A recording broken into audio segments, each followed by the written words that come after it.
আসসালামু আলাইকুম প্রিয় বন্ধুরা, আশা করি সবাই ভালো আছো। আলহামদুলিল্লাহ আমি ইনশাআল্লাহ ভালো আছি। সবাইকে হেমন্তের শুভেচ্ছা ও ভালোবাসা। এই প্রকৃতির মাঝে যে সুখ শান্তি আনন্দ অন্য কোথাও কিন্তু নাই। তা এই যে দেখেছো, এটা কিন্তু ওই সাজিনা গাছ, প্রাকৃতিক পুষ্টি ভাণ্ডার। এই গাছে কিন্তু 300 রোগ নিরাময়ের শক্তি আছে। তবে এই শাকটি কিন্তু আপনারা রান্না করে খেতে পারেন।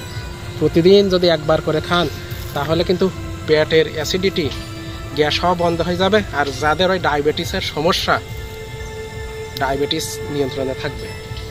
আর এর আরও একটি বিশেষ গুণ আছে, সেটা হচ্ছে কোলেস্টেরল নিয়ন্ত্রণ করে, আর রক্তে হচ্ছে শ্বেতকণিকা বৃদ্ধি করে, আর ক্যালসিয়াম তৈরি করে দেহ। এইটা। আর এর আরও একটি গুণ আছে বন্ধুরা, সেটি হচ্ছে মাথার মস্তিষ্ক ঠান্ডা রাখে আর স্মৃতিশক্তি বৃদ্ধি করে, আর মনের ভিতরে একটি আলাদা সুখ শান্তি বিরাজ করে। আর যারা ওই যে ঘুমের ট্যাবলেট খান তারা কিন্তু এই সাজিনার শাক খেতে পারেন। মানে প্রতিদিন একবার করে খাবেন, খেলে আপনার ঘুম হবে ভালো। আর ট্যাবলেট খেয়ে ঘুমানো কিন্তু ভালো না। এই পাশে দেখেছো কত সুন্দর আমন ধান। তবে এই ধান যত সুন্দর দেখা যাচ্ছে তত সুন্দর কিন্তু না বন্ধুরা, কেননা এই চারিপাশ কিন্তু বুড়ে গিয়েছিল। এবছর প্রচণ্ড বর্ষা হয়েছিল আমাদের এইদিকে। এই কারণে ওই যে ভারত সীমান্তে ওইদিকে কিন্তু যে ধান আছে, ফসল আছে বা সবজি আছে, ওইগুলো অনেক ভালো। আর এই মাঠের ধান এ হচ্ছে আদা ভালো, খুব ভালো না। ওই পাশে দেখো, ওই পাশে হচ্ছে ওই খালি জায়গা, কিন্তু তাহলে এই মাঠটি একটু নিচু মতো। তবে আমাদের দেশে যদি সরকারিভাবে খাল খনন করা হতো বা নদী খনন করা হতো তাহলে কিন্তু এরকম হঠাৎ বন্যা হয়ে ফসল মার যেত না। তবে আমাদের দেশের মানুষ ভালো না, যেখানে সেখানে ভেড়ি কাটে অনিয়ন্ত্রিতভাবে। আবার ওই খাল হচ্ছে জোর জুলুম করে দেখা যায়, অবৈধ দখলদারদের আওতায় চলে যায়। তারপরে নদী দখল করে ইটির ভাটা তৈরি করে, খাল দখল করে ইটির ভাটা তৈরি করে। এই কারণে কিন্তু আমাদের দেশে বেশি বন্যা হয়। এই পাশে যে মাছ চাষ করছে, এটা কিন্তু ধানই জমি।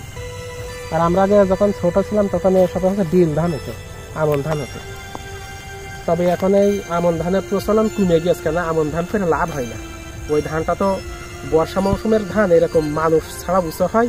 এবার ওই ধান যদি আটি কেটে নেওয়া হয় তাহলে নাড়াছাপ করতে প্রতি বিঘায় অন্তত 3-4 হাজার টাকার জোন কামলা লাগে। এই কারণে আমন ধান আর মানুষ করতে চায় না, এই ধান যদিও বা বুড়ে যায়। এই ধান যাদের হয়েছে বন্ধুরা, তাদের কিন্তু অনেক লাভ হবে। আর লাভ হওয়ার কারণও আছে, সেটি হলো এই ধানেরও যেমন দাম আছে, আবার এই বিচুলিরও দাম। কেন বর্তমান পশু খাদ্যের অনেক মূল্য, খলিরও মূল্য, ভুসিরও মূল্য, আর এই বিচুলিরও দাম। এই কারণে যে দেশে যত কৃষি সম্পদ আছে বা শাকসবজি আছে বা খনিজ সম্পদ আছে, সেই দেশে কিন্তু তত উন্নত, আর তাদের অর্থনীতি তত সচল। আর আমদানি রপ্তানি নির্ভর করে তো এই কৃষি সম্পদ বা খনিজ সম্পদের উপর, আর এর উপরেই তো শিল্প কলকারখানা গড়ে ওঠে। এখন তো মাগরিবের আজান দিচ্ছে, এই কারণে আর ভিডিও করব না, বাসায় ফিরে যাব। তবে এই পাশে ধান দেখেছো কত সুন্দর। এই দেখো, এই ধানে কিন্তু মায়া ভরা স্নেহের হাসি। প্রিয় বন্ধুরা, সবুজ শ্যামল কি একটা আদরের পরশ বুলিয়ে দিচ্ছে আমাদের দেহ মনে। এই ধানটা যতই ধরছি ততই কিন্তু ভালো লাগছে, কেন এই ধানের ভিতরেই তো আমাদের জীবন জীবিকা, কৃষি প্রধান বাংলাদেশের।